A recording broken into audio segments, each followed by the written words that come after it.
Buenas noches.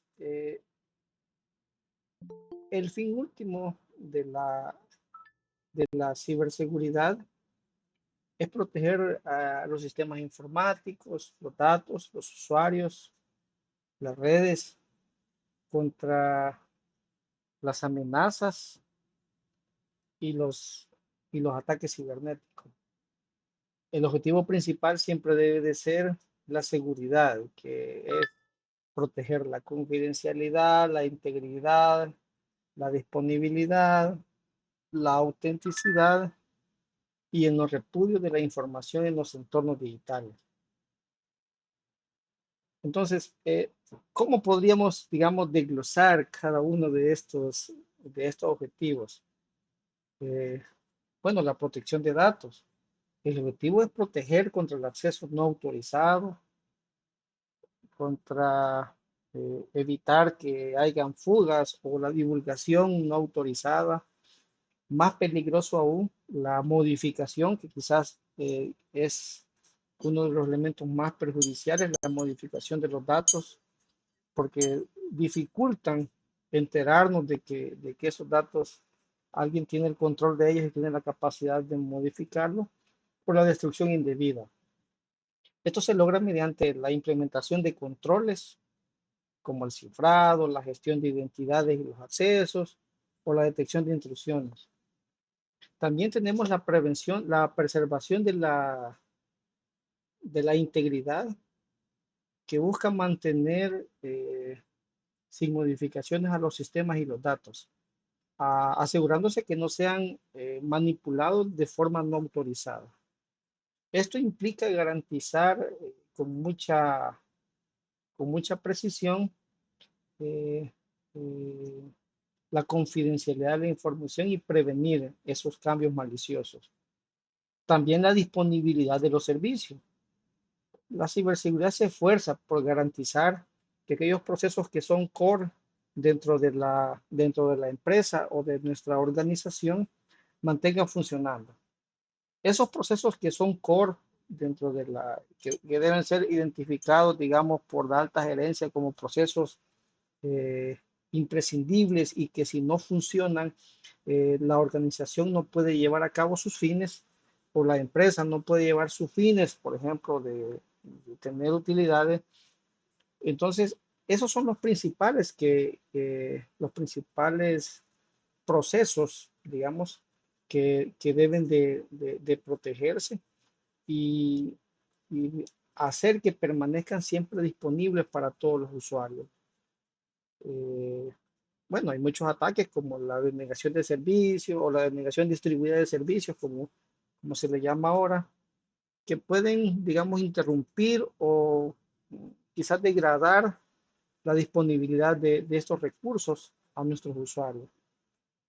También prevenir amenazas y ataques, detectando y respondiendo, actualizando, con medidas proactivas, digamos, o buscando vulnerabilidades dentro de nuestro sistema.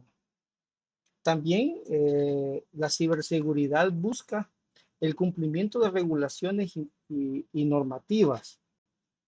Se preocupa porque eso que está legislado, digamos, bueno, en algunas latitudes, como por ejemplo en la Unión Europea tenemos el GDPR, que es de obligatorio cumplimiento para todas las empresas que guarden datos de, de ciudadanos de la Unión Europea.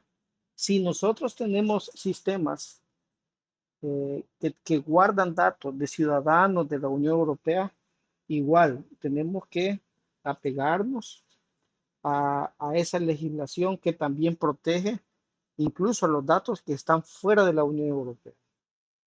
Entonces, el fin último de la ciberseguridad es salvaguardar, proteger la información y los sistemas de informáticos, digamos, contra amenazas, ataques, proteger la privacidad y mantener la confianza en esa infraestructura y ese entorno digital en que nos desenvolvemos. Al, al lograr estos objetivos, vamos a garantizar la continuidad de las operaciones en esta sociedad o en este entorno en el que cada vez nos vamos haciendo más dependientes de la tecnología. Ahora, yo les traigo una pregunta esencial, digamos, eh, eh, relacionado con esto, con la ciberseguridad y cómo materializarla y cómo podemos priorizar, digamos, algunos mecanismos. Y la pregunta que les traigo ahora es, ¿podría la arquitectura informática que implementemos, podría de alguna manera eh, aportar algún valor agregado para materializar la ciberseguridad? Saúl, ¿tienes algún comentario sobre esta proposición que hacemos? ¿Sería que la arquitectura tiene algo que ver ahí en eso, Saúl? Hola, buenas noches, Magisa. Buenas noches. Bueno, fíjese que por esa parte yo sé un poco más de desarrollo. Con esto no quiero decir que no voy a dar mi opinión, sino que Ok, solo voy a hacer como una comparativa, una ok. comparativa. Desde el punto de vista que implementemos buenas prácticas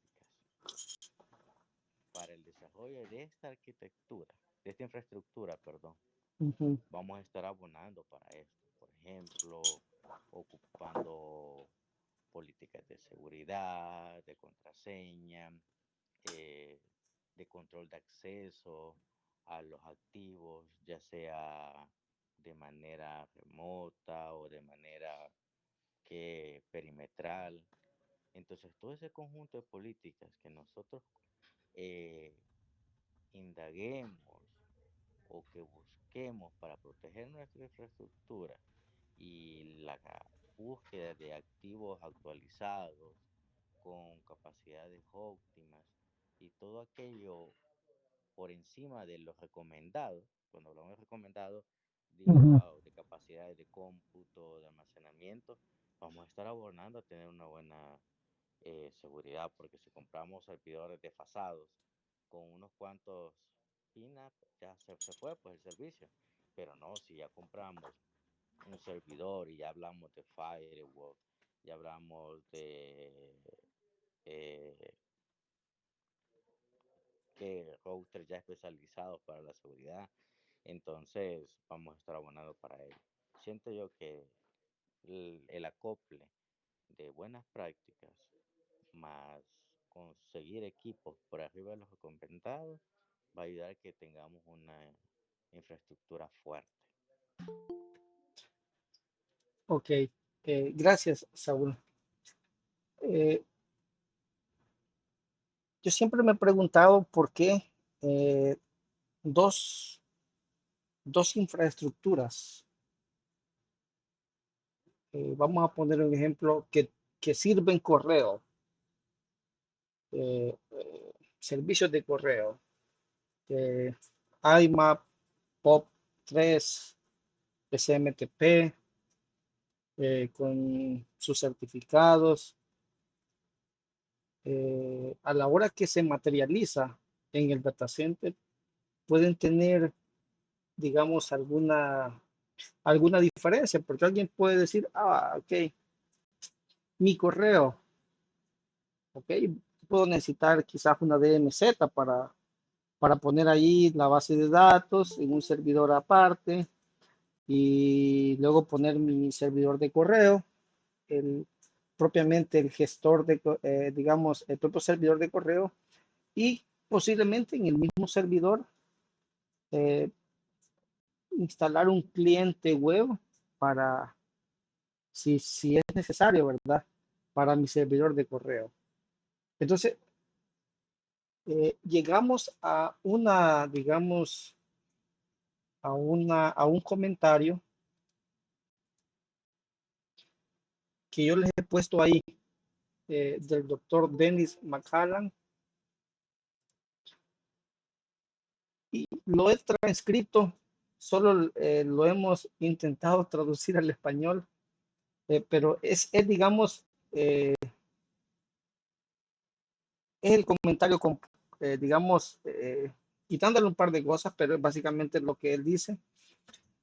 Y lo que él está diciendo es de que en muchas ocasiones, si tenemos la misma necesidad, pueden incluso haber personas, eh, eh, diferentes personas, que materialicen la solución a esa necesidad de diferente manera.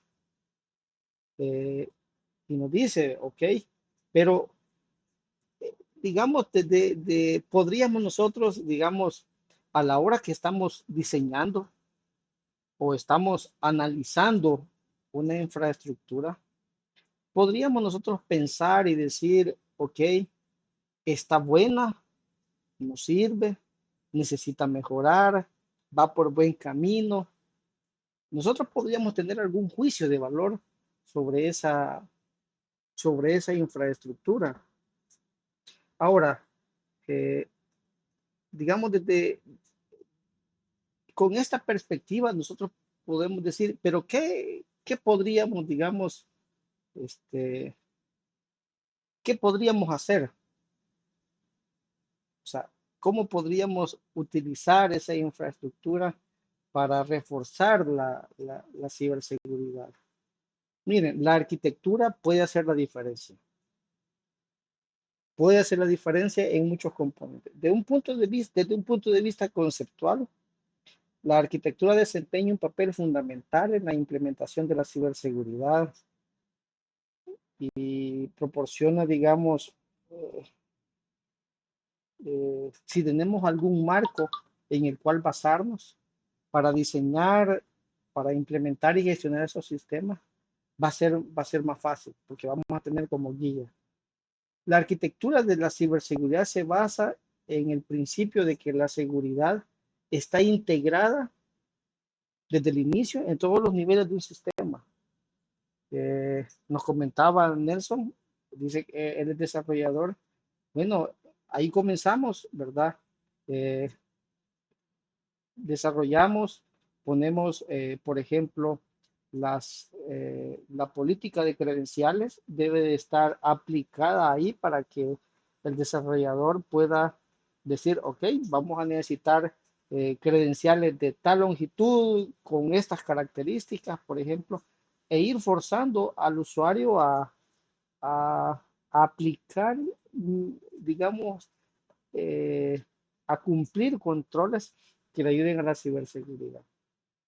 Y esta arquitectura de ciberseguridad, o pensando en ciberseguridad, abarca varios aspectos, como la segmentación de redes, que quizás no es necesario que compremos otro equipo, pues, para hacer la segmentación de redes. Básicamente, cualquier equipo en capa 3 puede hacer la segmentación de redes y eh, el firewall, por ejemplo, que puede funcionar como un equipo eh, eh, con características de un switch capa 3, podría hacer esta segmentación de redes, eh, la autenticación, la autorización, digamos, implementando directorios activos, etcétera, o el cifrado de los datos. Eh, Podría ser, ¿verdad? O es decir, esos respaldos, mantenerlos cifrados, incluso las memorias USB que utilizamos, mantenerlas cifradas. Ya está ahí todos los componentes de software necesarios. Solo falta que se vayan adaptando toda la tecnología. Ahora bien, digamos, si pensamos, por ejemplo, en el cifrado, voy a pensar en el cifrado, voy a comentar el cifrado, y estamos hablando desde la arquitectura. Por ejemplo, si somos desarrolladores, bueno, algunos datos que consideremos fundamentales, cruciales o que tienen gran valor para nuestra empresa, para nuestra organización, podríamos ahí aplicar algún mecanismo de cifrado a la hora que se guarden en la base de datos. O, por ejemplo, no guardar contraseñas en texto plano, sino que ocupar alguna primitiva criptográfica, algún hash con un nivel de seguridad adecuado, ya no ocupar MD5, tal vez SHA-256, etcétera. Es decir, desde que estamos creando, eh, pueden existir, digamos, ciertas ideas que pueden, digamos, que pueden apoyar la ciberseguridad desde que se está creando. Ahí también podemos mencionar la gestión de acceso, la monitorización de los eventos, la respuesta a incidentes, entre otros. Estos componentes se van integrando a la arquitectura de los sistemas para garantizar la, la protección de estos activos digitales que hemos mencionado y la mitigación de riesgo. La arquitectura de seguridad también debe de tener en cuenta la complejidad de los entornos actuales. Algunas veces tenemos sistemas legacy, sistemas viejos, o incluido ahí tenemos sistemas legacy y también computación de nube, algunos servidores de nube, algunos recursos o servicios que consumen de la nube. Y quizás podemos tener dispositivos móviles o dispositivos que traen los usuarios de su casa o componentes, digamos, como sistemas SCADA o de Internet de las cosas que van agregándose ahí a la infraestructura. La implementación de una arquitectura sólida y coherente asegura que que todos estos elementos se protejan más efectivamente, ¿verdad? Y se pueden aplicar más fácilmente los controles de seguridad. Cuando no ha sido pensado desde el inicio una infraestructura e intentamos ir al tiempo cambiando y agregando controles, vamos a tener quizás una curva eh, más difícil, digamos, más prolongada para hacer que todas las personas dentro de la orgánica estén concienciados de la necesidad de algunas cosas que son del usuario, ¿verdad? Además, la arquitectura de ciberseguridad se debe de basar, digamos, en la funcionalidad de los sistemas, en su interoperabilidad y la integración de una sola vez con, con aquellos sistemas de ciberseguridad en los que estamos pensando, ¿verdad? Eh, es esencial para la arquitectura, para la ciberseguridad, los componentes de arquitectura. Y no solo ellos, por supuesto. Ahí, además de la arquitectura, no voy a dejar de mencionar otros elementos.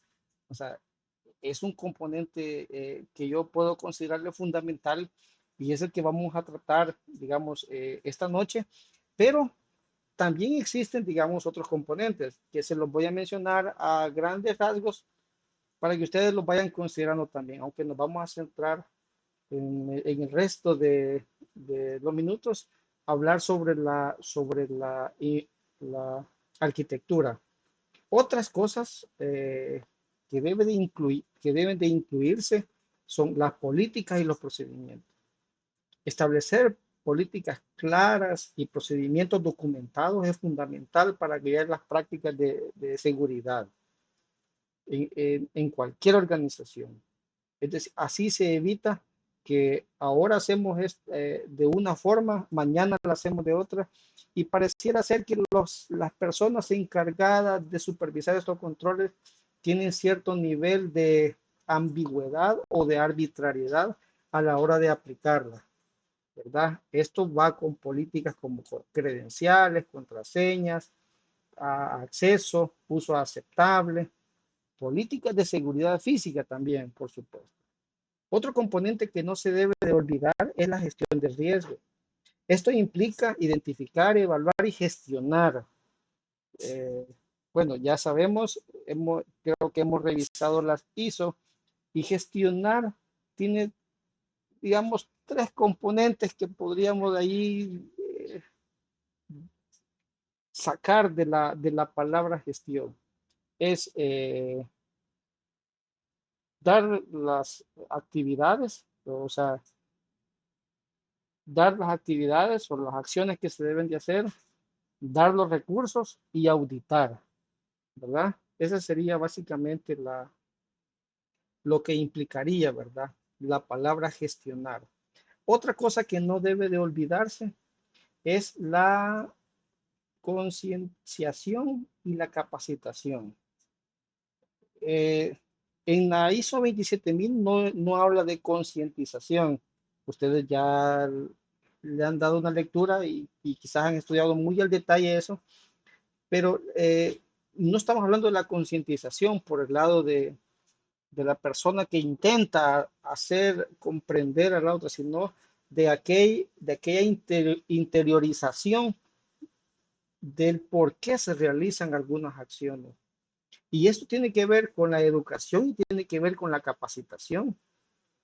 Y en ciberseguridad son elementos clave para involucrar a los empleados y a los usuarios en prácticas seguras.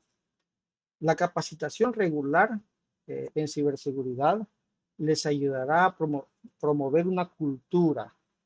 La cultura en este contexto digamos, a identificarla como aquella interacción que tiene el componente humano con la tecnología. Básicamente, esa interacción es la que va a marcar la cultura de ciberseguridad. Y esto va a ayudar a reducir los riesgos eh, debido al componente humano, ¿verdad? Otro elemento que no debemos de olvidar, aparte de la arquitectura, que es la que vamos a ver en detalle, es el monitoreo y la detección, ¿verdad? Esto, por ejemplo, IPS, detección de instrucciones, o el registro de los eventos y su análisis, por supuesto, o el monitoreo de las redes y los sistemas, son algunos de los controles que pueden mencionarse aquí. También la gestión de incidentes ya establecido para los procesos que son esenciales. Debe de existir un procedimiento en el que todos los que involucrados deben de saber qué se hace y, y esto ayudará a recuperarse más fácilmente. Otro componente es las evaluaciones de seguridad, ¿verdad? En cualquiera de sus formas, en cualquiera de las formas, incluyendo al componente humano. Y otra cosa que no vamos a olvidar es el cumplimiento regulatorio, con aquellas regulaciones de seguridad que en algún momento pueden ser críticos en, en el desarrollo de las organizaciones. Ahora, ¿cómo nosotros podemos medir, cómo podemos saber si una arquitectura que nosotros propongamos o que evaluemos, digamos, va por el camino correcto o no? Yo eh, les propongo los marcos de referencia para la arquitectura de ciberseguridad. Eh, un marco de referencia para la arquitectura de ciberseguridad es una guía. Son principios, estándares, prácticas, mejores prácticas, mejor dicho, que nos van a ayudar a diseñar, a implementar y a gestionar los sistemas de información. Miren, un marco de referencia para la arquitectura de ciberseguridad generalmente va a incluir, digamos, diversos componentes. Primero, va a incluir los principios de seguridad. Va a establecer los principios y valores fundamentales en los que se basa la, la arquitectura de ciberseguridad en la organización.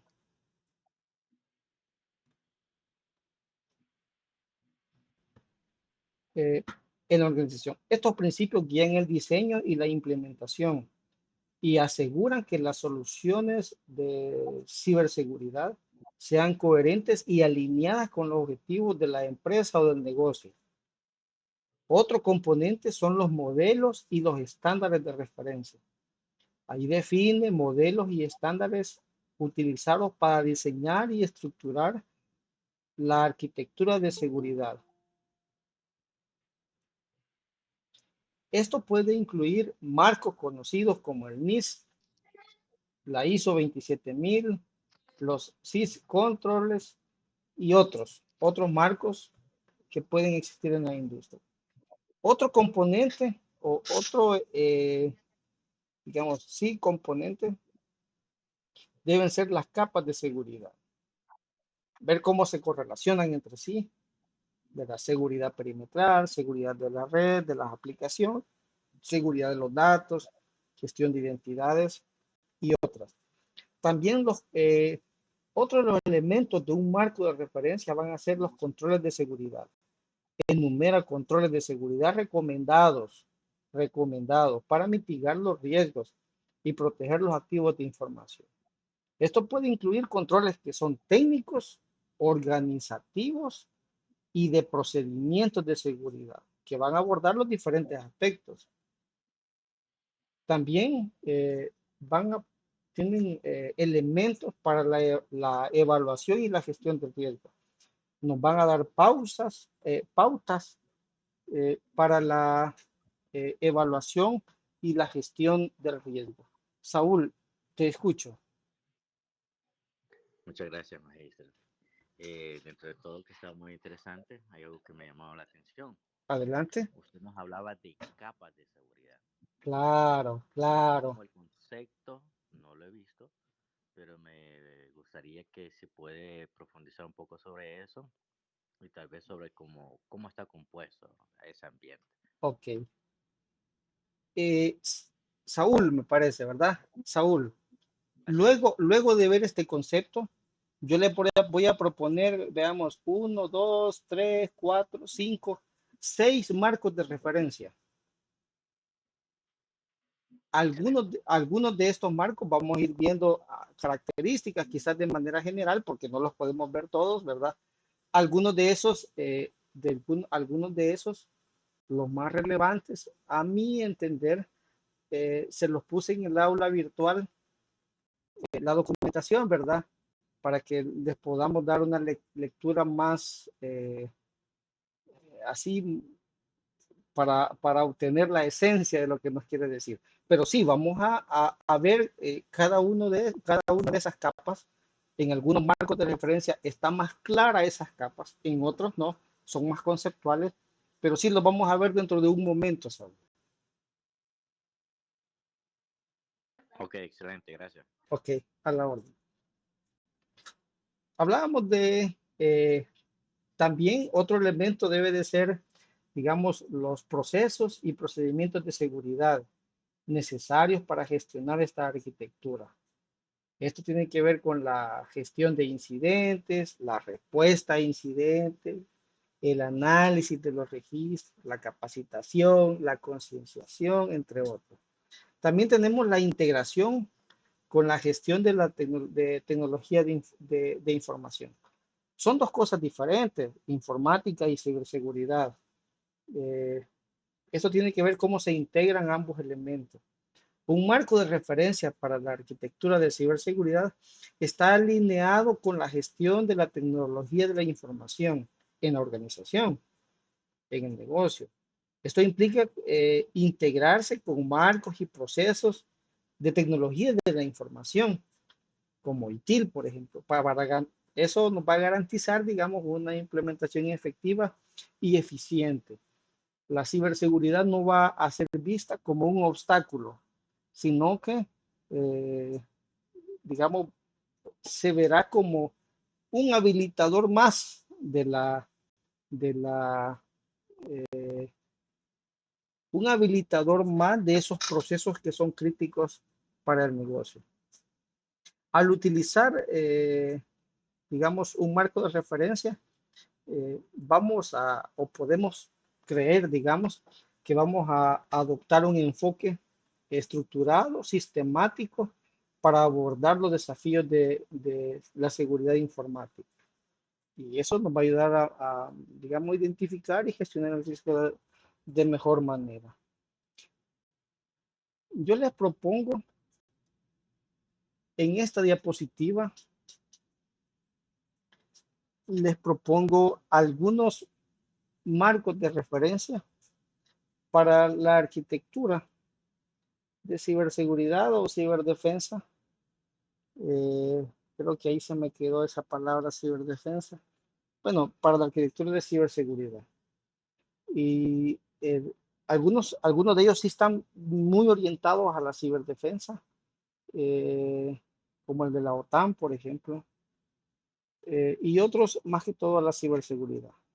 Entonces les presento, veamos, 1, 2, 3, 4, 5, 6 marcos de referencia y vamos a discutir, digamos, algunos de ellos. Primero tenemos el NIST Cloud Computer Reference Architecture, digamos, en español sería algo así como la arquitectura de referencia de computación en la nube del NIST, algo así. Es un marco que proporciona una descripción de alto nivel. Quiero ver si tengo un dibujo sobre ese. Me parece que es este. Ok. Fíjense los componentes que tiene, digamos, que tiene. Primero estamos pensando en el proveedor de servicios en la nube. Estamos pensando en el consumidor, en el auditor y en aquel que une todos esos componentes. Pensando en eso que tenemos ahí, podemos decir que este marco proporciona una descripción de alto nivel a los componentes, a las relaciones, porque ahí se muestra cómo se relaciona, ¿verdad? Ustedes ven la parte de abajo, que es el que aglutina a todos los demás componentes, a las relaciones y a las características clave de un entorno de computación en la nube. Este marco de referencia define los componentes y esas relaciones. Además, proporciona una descripción de los principales actores, así como los servicios y quizás los modelos de implementación. Esta arquitectura se basa, digamos, en 5 proveedores principales. ¿Qué es lo que estamos hablando? El proveedor de servicios en la nube, que está en el centro, el consumidor a la izquierda superior, al proveedor de servicios de intermediación y al proveedor de servicios de infraestructura, broker, y de soporte. Algunas ventajas, digamos, que yo he encontrado en esta infraestructura es fácil de comprender, ofrece una visión clara y comprensible de los componentes y las relaciones en este entorno cloud. Esto ayuda a entender cómo se estructura y opera la nube. Otra ventaja es la consistencia y la estandarización. Provee una base consistente para el diseño de la implementación de soluciones cloud, ya sea privadas como las que podemos implementar en algunas organizaciones, y permite que se adopten estándares comunes de buenas prácticas. Esto facilita la interoperabilidad y la integración. Además es flexible, dado de que no tenemos ahí muchos controles específicos, ¿verdad? Sino que nos dan, digamos, tareas así grandes, digamos.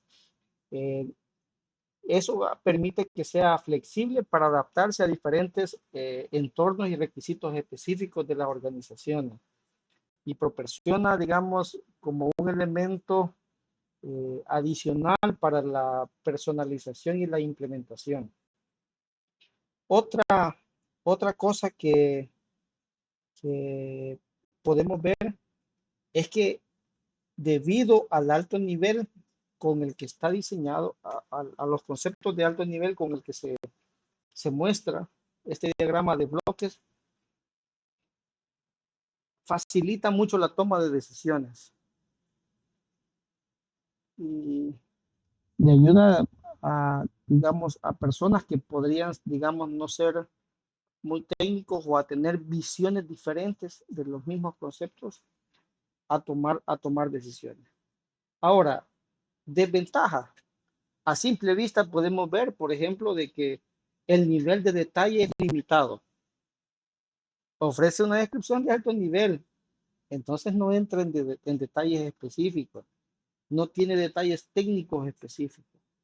Esto limita su utilidad porque a la hora de implementarse esto, la persona que lo está implementando debe tener conocimientos técnicos, digamos, específicos o muy especializados a la hora que esté implementando. La otra cosa es que eh, podría, digamos, quedar desfasado en, digamos, porque esto va evolucionando y puede requerir quizás muchas actualizaciones frecuentes, dado de que es de alto nivel, no vamos a ver esa, no vamos a poder notar desde la conceptualización que tenemos en este diagrama, cómo va actualizándose. Sin embargo, dentro de los controles específicos que se están implementando en cada uno de estos componentes mostrados aquí como bloques, sí, van a ir surgiendo nuevas tecnologías, nuevos conceptos a la hora de que se vaya implementando. Y también, digamos, puede, digamos, ser flexible, pero quizás no puede abordar todas las necesidades y todos los requisitos específicos de una organización. Puede requerir quizás algunas adaptaciones adicionales para satisfacer requisitos únicos, ¿verdad? Propios de cada organización. Entonces, este marco de referencia es útil para comprender los componentes, digamos, y las interacciones en un entorno cloud. Da claridad, estandariza y orienta, pero hay, digamos, algunas debilidades quizás en cuanto al nivel de detalle y a la personalización específica en en cada organización. El siguiente es el de la OTAN. Me parece que tenemos una diapositiva también aquí. Ok, ahí está. Este es un conjunto, digamos, de podemos decir capacidades. Es un conjunto de capacidades que la OTAN ha desarrollado para proteger los sistemas de comunicación e información ante los ataques. Y tiene, digamos, eh, algunas medidas, como por ejemplo, estándares de seguridad para para los sistemas y los componentes de información y comunicaciones. Eh, Vamos a ver, capacitación y educación para el personal. También, también podemos ver herramientas y técnicas para detectar y responder ante amenazas. Y podemos ver que considera también la cooperación con la industria. Ofrece, digamos, esa coordinación para ir desarrollando nuevas soluciones de seguridad. Digamos, este marco de referencia está diseñado para proteger a los sistemas de información y de comunicación para responder a una gama de amenazas que incluye ataques físicos a las infraestructuras de comunicación y de información, ataques cibernéticos como la piratería y el malware, al error humano y también a desastres naturales. Este marco de referencia, digamos, tiene algunas ventajas que yo podría mencionar.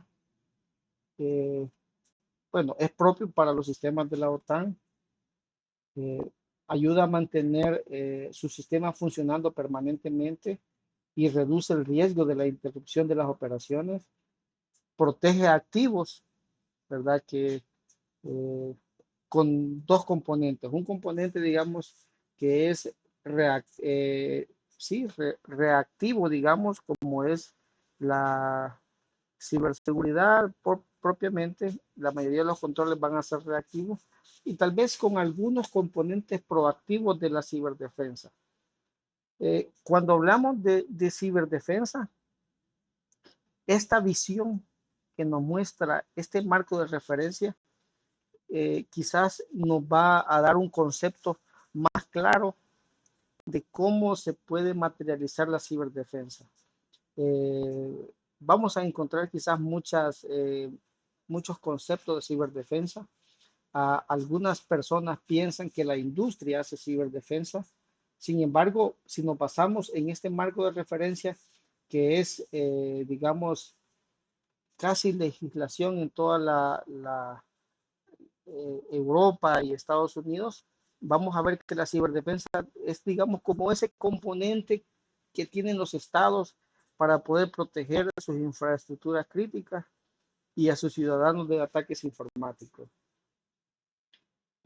También tiene, digamos, otra de las características que podemos ver con ese componente de ciberdefensa es que puede ayudar a disuadir a los posibles atacantes, dado de que esta infraestructura, eh, más que todo, digamos, en los componentes de prevenir y defender del componente de ciberdefensa, que sería el penúltimo de los componentes que forman la parte de ciberdefensa. Esto permite, digamos, mantener o tener algún componente proactivo o quizás ofensivo a la hora de, de defender las infraestructuras críticas. Entonces, esto obviamente va a ayudar a disuadir a posibles atacantes, que saben que eh, si hacen algunas actividades que dañen infraestructuras críticas de la OTAN, la postura de este bloque de países va a ser eh, actuar con los recursos que tienen y posiblemente más allá de solo defenderse, sino con algún nivel de violencia también en el mismo componente de ciberseguridad a fin de proteger esas infraestructuras críticas de información. Digamos, ese componente ayuda a disuadir a los posibles atacantes. Sin embargo, eso también tiene un costo y eso lo vamos a mantener, lo vamos digamos, a señalar como una desventaja. Es costoso de mantener y de implementar y dado que se va volviendo como burocrático, digamos, va a ser un poco difícil irlo actualizando. En general, este marco es valioso para proteger a los sistemas de la OTAN ante una variedad de amenazas. Sin embargo, es importante ser consciente de las limitaciones que tiene a la hora de que se implemente. Algunos detalles, digamos, que yo podría, eh, digamos, mencionar es que va, digamos, poco a poco haciéndose más notorio, digamos, el, el uso, digamos, de este marco, los efectos que tiene el uso de este marco en contextos más actuales, ¿verdad? Donde se va notando, digamos, en cierta forma, el componente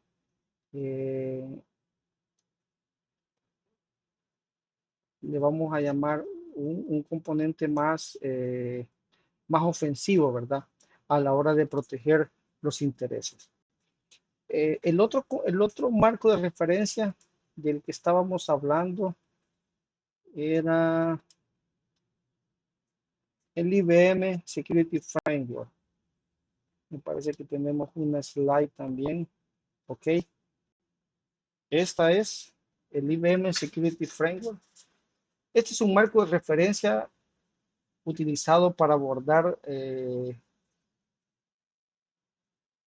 desafíos de seguridad en las organizaciones y proporcionar una estructura para diseñar, implementar y gestionar estrategias de seguridad.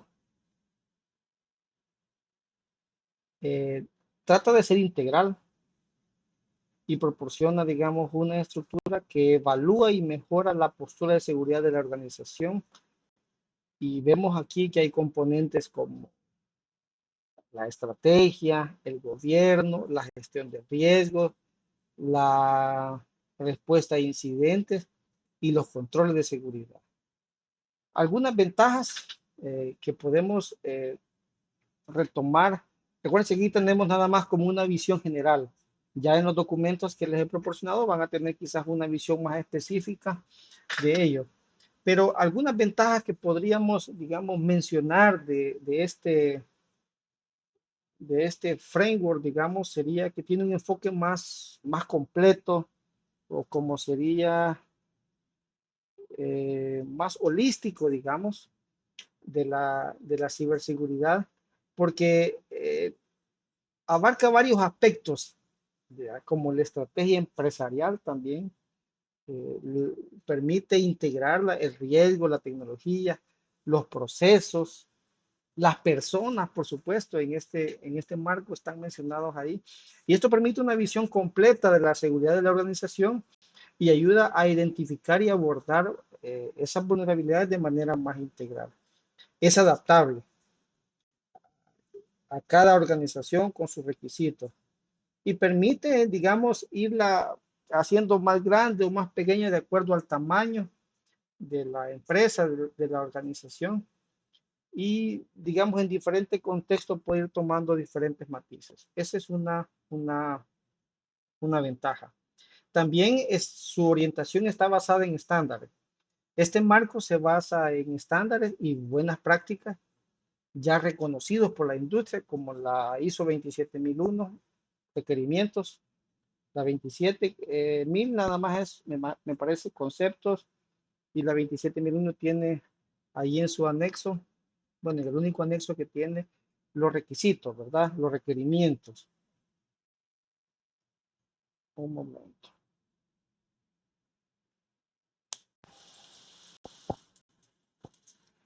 Y también, digamos, puede incluir otros, otros frameworks como el NIST, que ya mencionábamos, o COVID. Esto garantiza que la organización siga directrices y enfoques ampliamente aceptados para abordar esos desafíos de ciberseguridad. Por otro lado, también, digamos, está muy enfocado al ciclo de vida de la seguridad. Abarca desde la identificación, la evaluación de riesgos, hasta la implementación y la monitorización de los controles.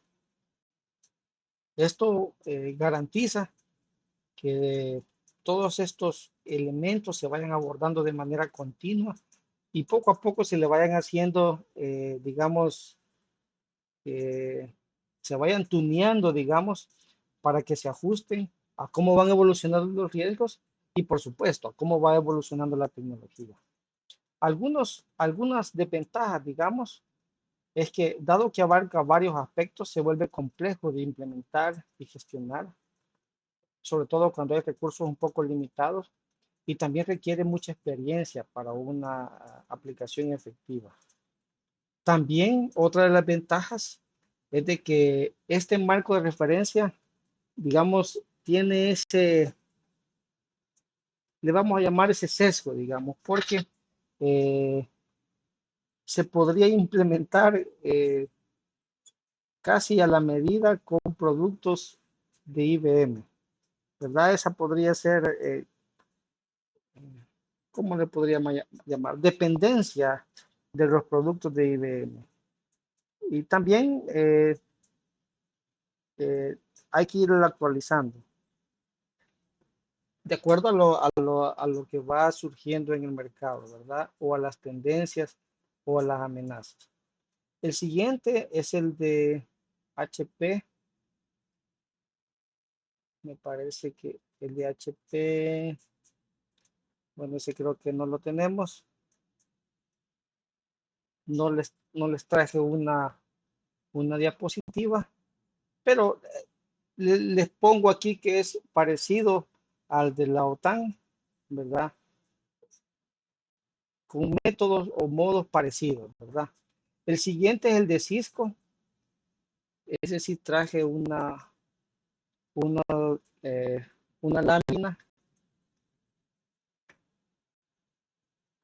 El Cisco Safe y el Security Control Framework son marcos de referencia proporcionados por Cisco y, digamos, define una serie de módulos eh, para, para que las organizaciones puedan diseñar, implementar y gestionar las soluciones de seguridad efectivas. Eh, Cada módulo incluye recomendaciones y mejores prácticas para implementar controles de seguridad apropiados. El Security Safe, digamos, también sí se centra en el control, claro, se centra en, en la gestión y el cumplimiento de las políticas de seguridad, monitoriza esos controles en toda la infraestructura de red de la organización y garantiza que esos requisitos de seguridad se vayan cumpliendo. Algunas ventajas que podemos quizás notar así a grandes rasgos es un enfoque integral, ¿verdad? Cubre varios aspectos claves como la infraestructura de red, los dispositivos, las aplicaciones, las políticas de seguridad. Esto permite cubrir casi todos los aspectos de la organización.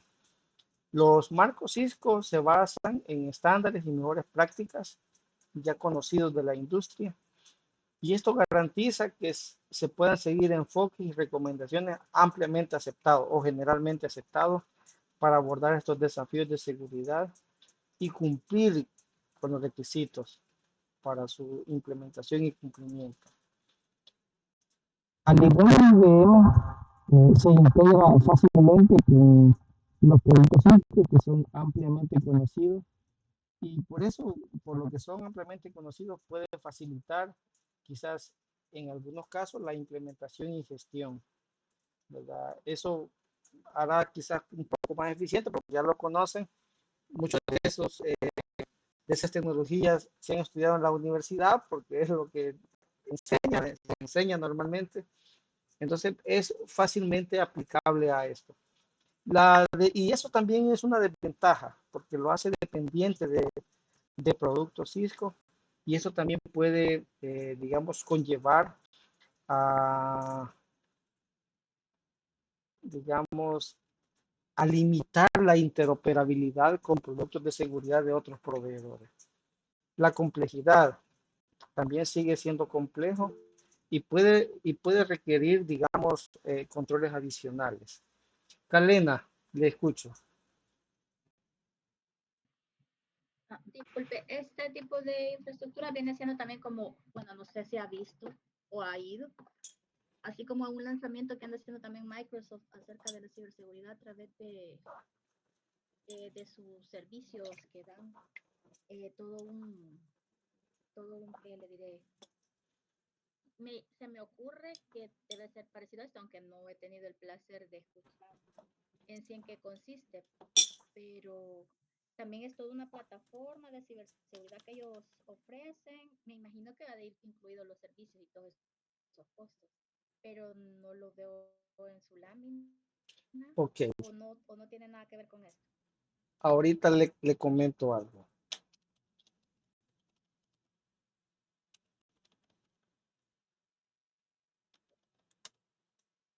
Estoy buscando un documentito que estuve leyendo hace unos días, justamente hablando sobre... Es que es algo nuevo, ¿verdad? Que ellos N- como que nos n- dan como No es información y no nuevo. sé qué es, por eso Eso es no sé. lo que quería comentarle, porque quería mostrarle, eh,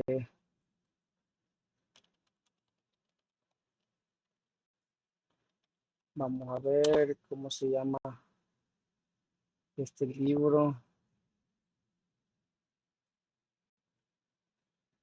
eh, Vamos a ver si logro.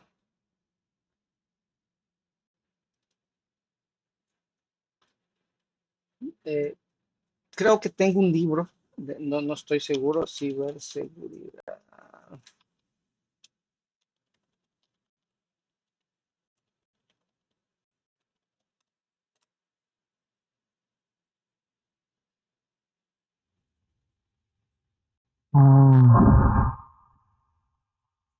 vamos a ver si logro encontrar el libro. Hay un libro de hace años.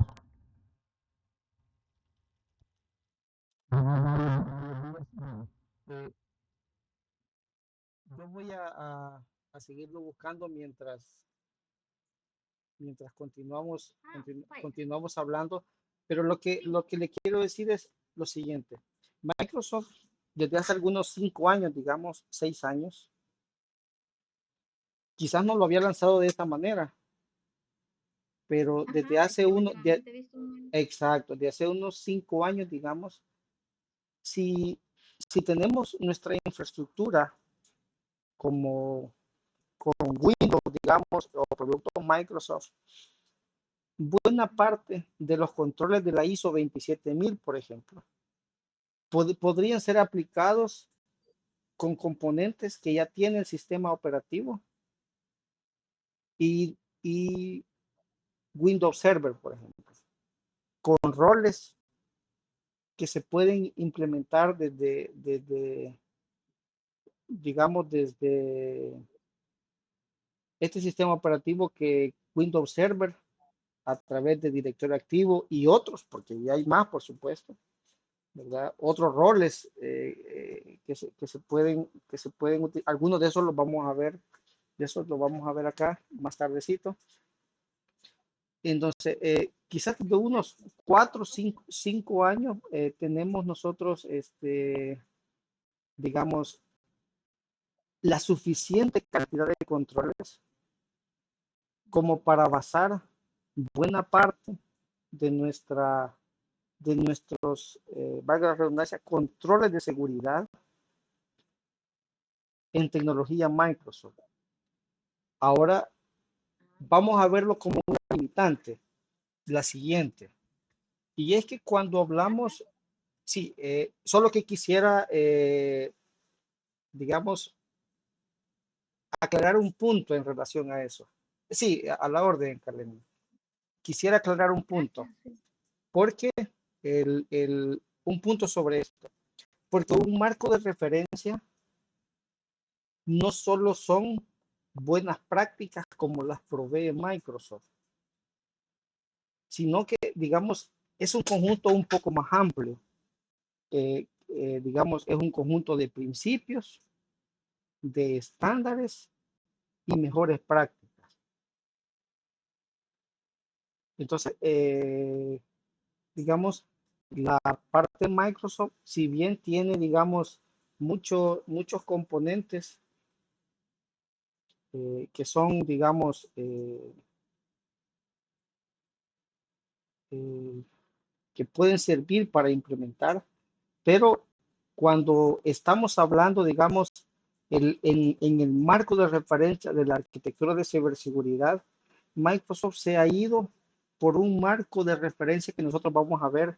Después de los que están de esa lámina, hay uno adicional que yo no agregué en esa lámina porque le voy a dar un énfasis más que al resto de marcos de referencia, que es el que les recomiendo que les voy a recomendar, que es el Zero Trust. Entonces, me parece que Microsoft ha adoptado ese marco de referencia para la arquitectura de ciberseguridad en vez de desarrollar uno propio.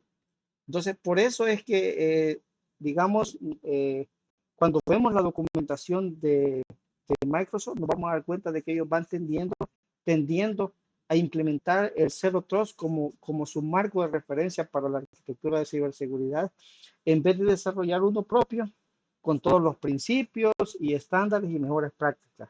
Sin embargo, toda la tecnología va tendiendo a darnos todos esos controles. Sin embargo, el marco conceptual ha sido tomado del Zero Trust. Por eso es que quizás no lo logramos definir como un marco de referencia, digamos, per se. Por eso es que no lo consideramos aquí, Carlos.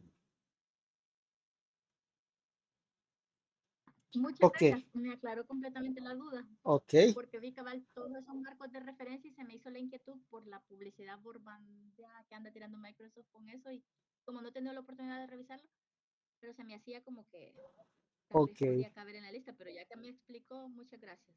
ok. Bueno, hablamos del Cisco y vamos a hablar de ese abanico, digamos, de Northrop Grumman. Ese abanico tiene sus añitos. Ok, aquí está. Este abanico tiene sus días, ¿verdad? Y les comento,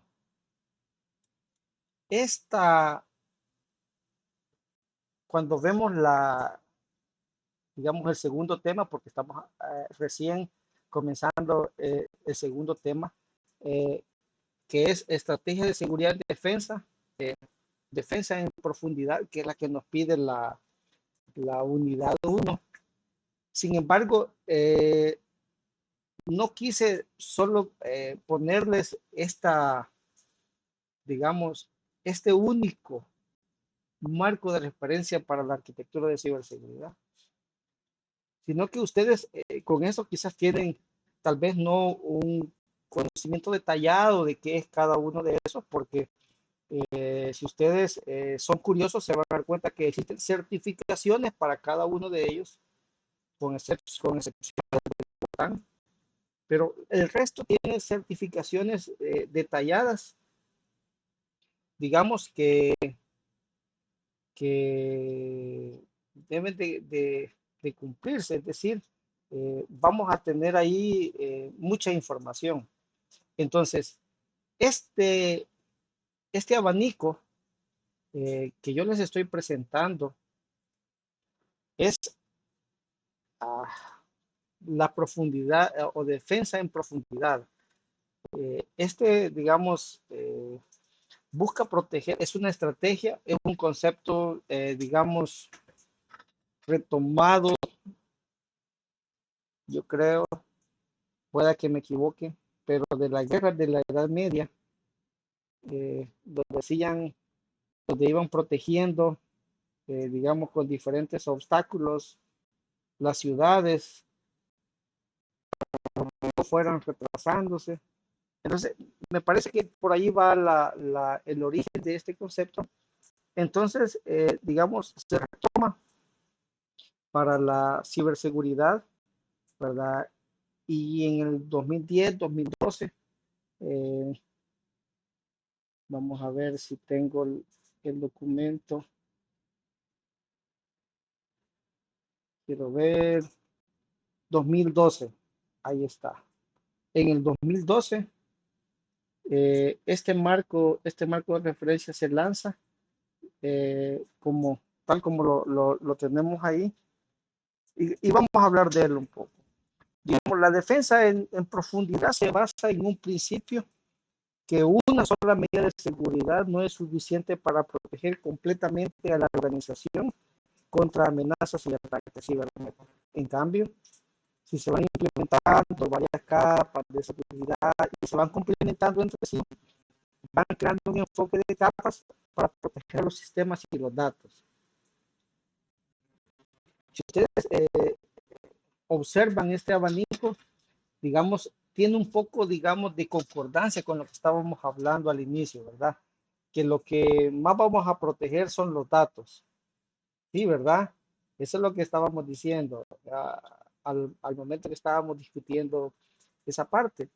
Pero los datos, ¿qué representan? O digamos, ¿para qué objetivos sirven? Sirven para aquellos recursos, digamos, de misión crítica, ¿verdad? Aquellos procesos de misión crítica.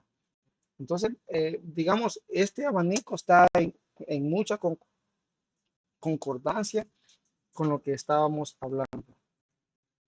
Cada capa de seguridad en una estrategia de defensa en profundidad se enfoca, digamos, en diferentes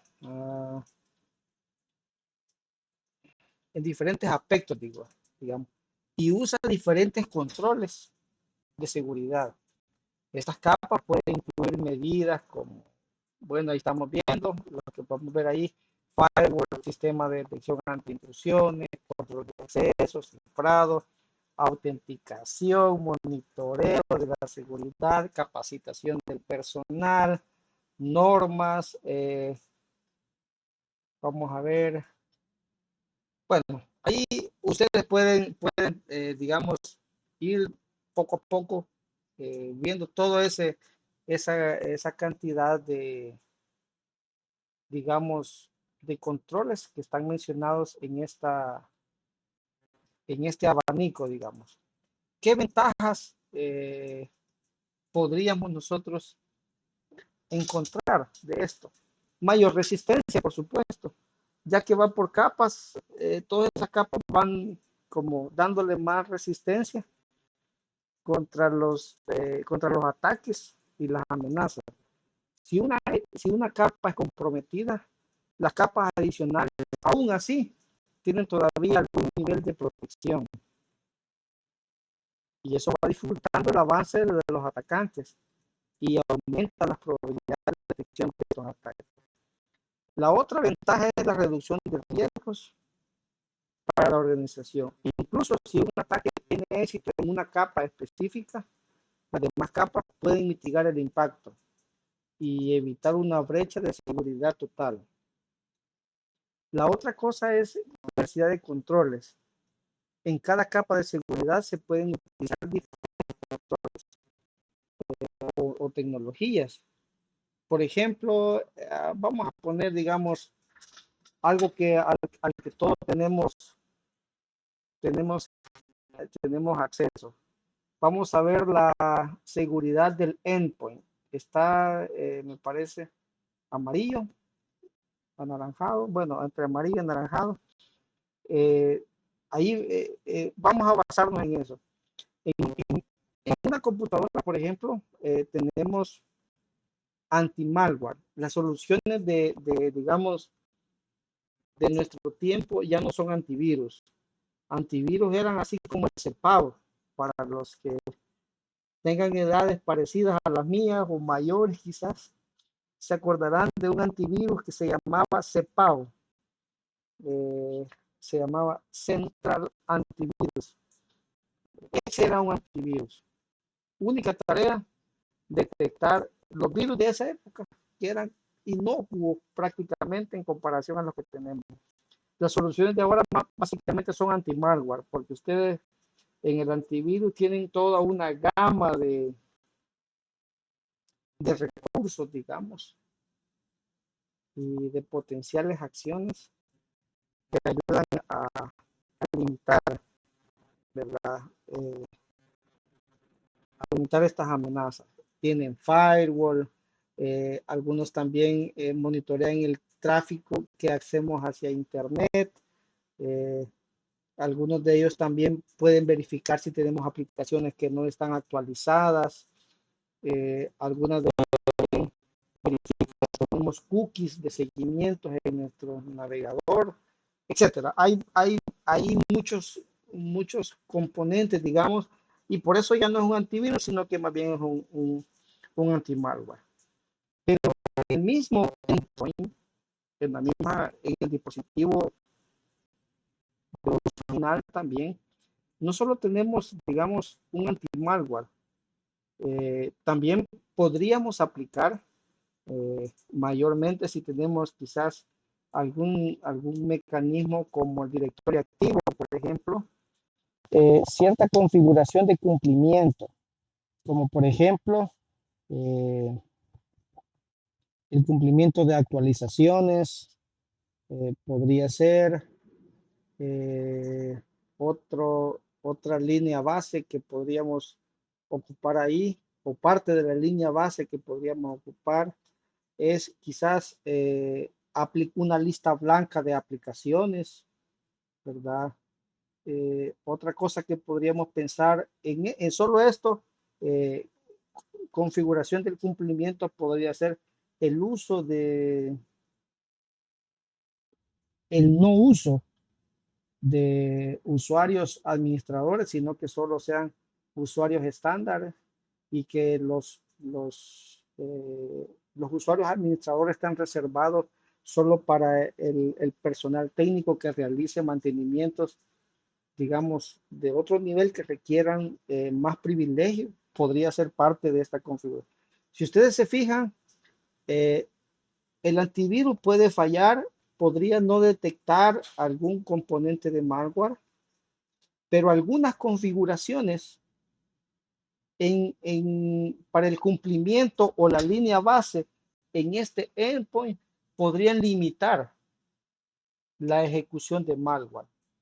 Por ejemplo, en el antivirus podrían quizás algún exploit para alguna vulnerabilidad de día cero no detectarse, pero a la hora que se desee ejecutar en nuestra máquina, va a llegar a un punto que va a pedir para poder ejecutarse o para poder instalarse quizás, porque va a requerir permisos de administrador, va a necesitar del usuario administrador y por lo tanto no va a poder ejecutarse. O quizás la lista blanca de aplicaciones lo va a bloquear y va a decir, este ejecutable no es el que está en mi lista blanca. Entonces, podemos ver, digamos, que esos dos controles se ayudan entre sí en una misma capa. Entonces, cada capa tiene diferentes controles. Ahora, y además, ahí tenemos las actualizaciones, la gestión de los parches, de las actualizaciones, ¿verdad? Otro componente que va a ayudar a eso, ¿verdad? Porque las actualizaciones proveen mejoras en la seguridad y en el rendimiento y solucionan errores además. Además tenemos el DLP, es decir, ese sistema que evita que archivos que contengan patrones o estén marcados con ciertos niveles de seguridad salgan del endpoint, ¿verdad? También ayuda a proteger el endpoint. Bueno, y así podemos mencionar a otros, al otro lado, hay otros, digamos, que podríamos, digamos, agregar a este componente. Entonces, eh, esta diversidad de controles hace que en cada capa se puedan utilizar diferentes controles y tecnologías y proporcionan defensa en esa capa desde diferentes aristas. Y si ustedes hacen un análisis, digamos, de cada una de estas capas, se van a encontrar en la misma, digamos, en la misma situación. Esto también proporciona detección temprana, otra ventaja, ¿verdad? Contra ataques al tener múltiples capas de seguridad y monitoreo en cada una de ellas. Desventajas, claro que tiene desventajas. Complejo, ir agregando todos estos controles, ¿verdad? Puede requerir recursos considerables. Requiere una planificación muy cuidadosa, una configuración adecuada y monitoreo continuo de cada una de las capas. Esto puede ayudar, puede quizás requerir más trabajo de las personas o de los equipos que se encargan de la ciberseguridad. Costo, por supuesto. Algunos de estos controles van a requerir costo, otros no, la mayoría sí. Algunos ya pueden implementarse con los sistemas operativos. Por ejemplo, Windows 11 tiene como una granularidad, bueno, incluso Windows 10 tiene una granularidad para proteger, digamos, nuestro dispositivo y para ser gestionado desde un entorno centralizado como un directorio activo. Puede ser, digamos, más personalizada esas configuraciones, esa línea base que se necesita aplicar. Obviamente, también eso hace compleja la gestión, ¿verdad? Pero a pesar de todas estas desventajas, la defensa en profundidad sigue siendo una estrategia ampliamente adoptada. Ha demostrado ser efectiva para proteger activos y datos en las organizaciones. Al evaluar, digamos, su implementación, se deben de considerar las necesidades y capacidades específicas de la organización. Y hay que tener un equilibrio entre los beneficios y los costos de implementar todos estos controles. Eso es algo importante. Quizás una premisa es de que el costo de proteger algo no debe de ser mayor que el valor de ese bien que estamos protegiendo. Ok. 24. Bueno, nos hace falta todavía discutir. Vamos a ver. Ok. Vamos a ver, digamos, parte de este concepto antes de ver el Zero Trust. Digamos, ahora, ¿y qué hace el arquitecto de ciberseguridad? A la hora que se diseña, ellos son los responsables del análisis y la implementación digamos, de esos paradigmas. Y entonces ellos deben de mantener, digamos, aplicar a la hora que se hace este dimensionamiento, digamos, se debe tratar de cumplir con esas políticas que se han establecido. La ciberseguridad debe ser por diseño, incluido ya en la arquitectura que se está, digamos, eh, implementando, desarrollando o modificando, digamos, no se deben de usar, digamos, si se pueden reutilizar equipos, controles para diferentes capas, o es decir, debe de aprovecharse.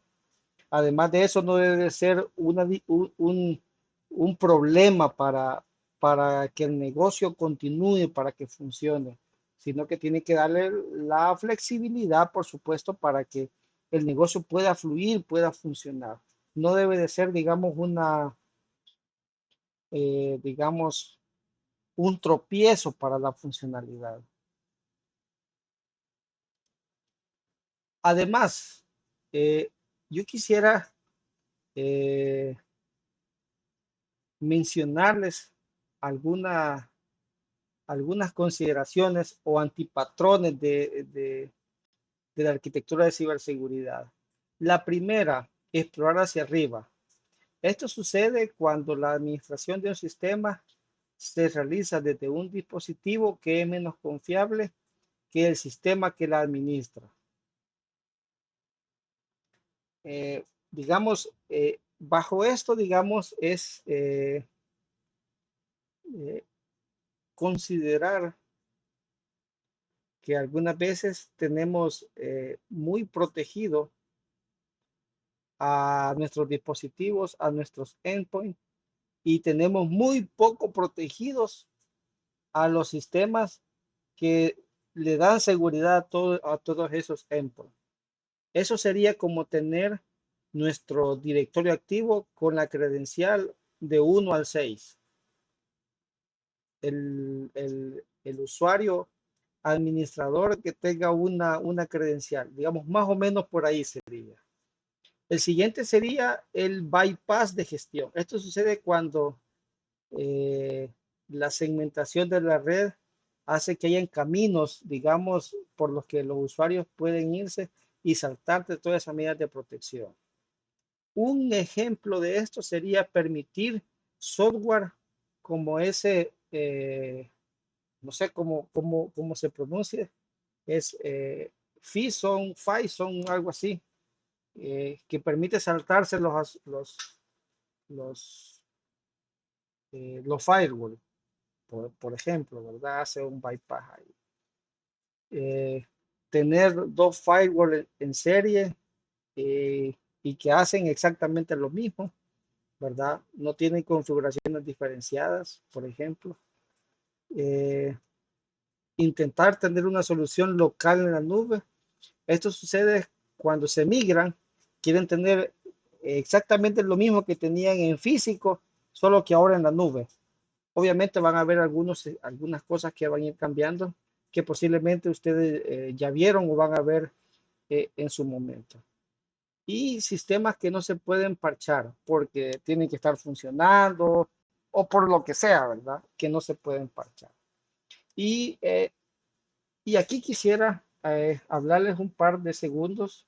Bueno, solo les voy a presentar Zero Trust, digamos, desde una perspectiva, la vamos a discutir en la siguiente reunión, pero este documento ya está incluido dentro de los documentos que pusimos ahí. Lo vamos a discutir, por supuesto, más adelante, pero yo quisiera presentarles este día la, la tarea número 1 y está muy interesante. Vamos a ver, digamos, cómo les comento. Vamos a ver en esa tarea cómo podemos aplicar algún marco de referencia que hemos dado, incluyendo el Zero Trust, que no lo hemos discutido, pero que lo vamos a discutir el día martes. Vamos a hacer un cambio acá. Vamos a ver qué cambio vamos a hacer aquí.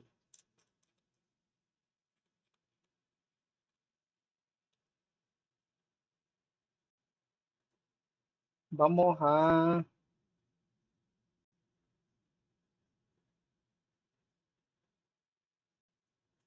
Ok.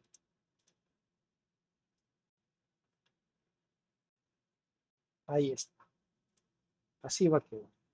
Vamos a revisar o vamos a, digamos, a intentar completar esa tarea luego de la siguiente reunión para que hayamos terminado de ver digamos, el esquema Zero Trust que va teniendo mucho auge en en los últimos años.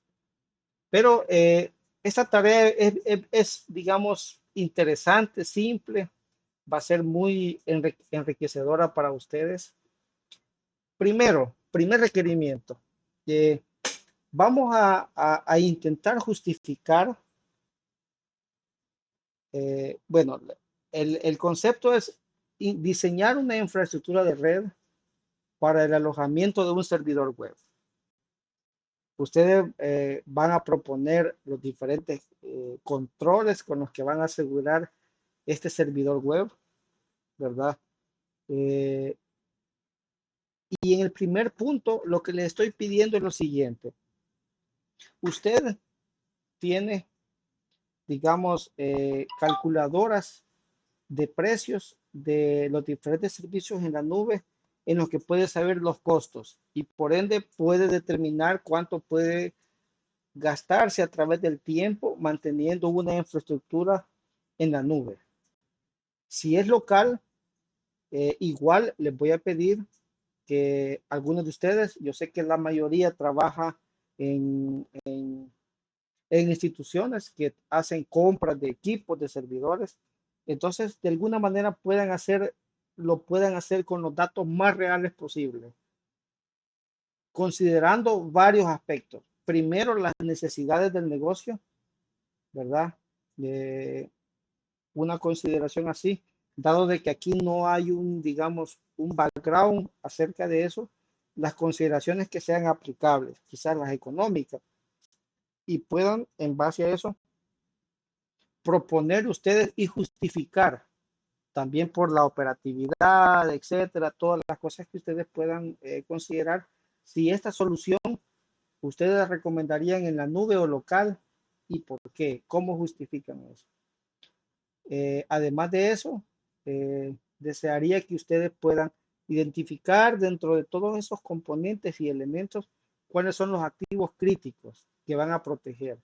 Y si se puede hacer, digamos, un esquema de por capas, digamos, e ir identificando en cada uno de ellos cuáles son los activos que van a proteger.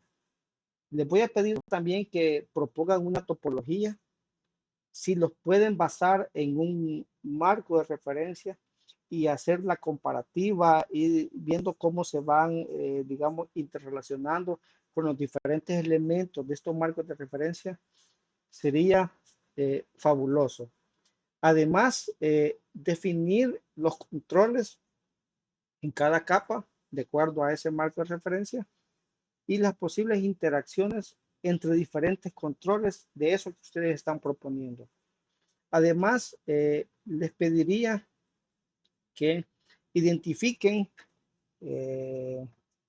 digamos, dado de que la ISO 27001 es, digamos, la más conocida, les pediría que identifiquen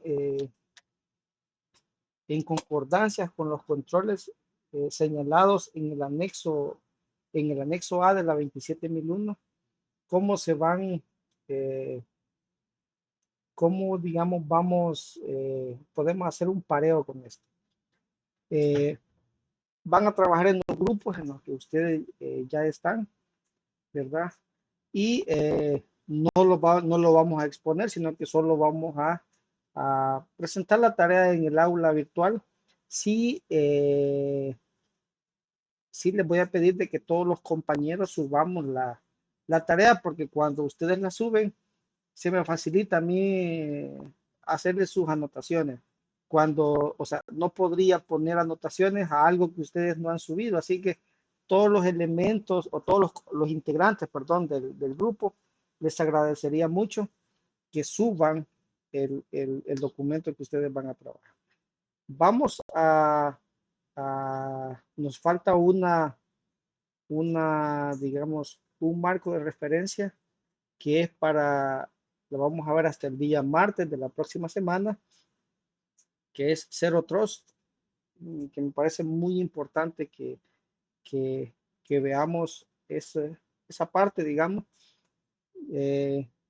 y para que ustedes puedan ver. Y ahí vamos a darnos cuenta cómo vamos para el día miércoles, que es el 31 de mayo, pero aún así ustedes ya han avanzado en la parte que ustedes como búsqueda de información, de precios, etcétera, a la hora de ir proponiendo esta infraestructura.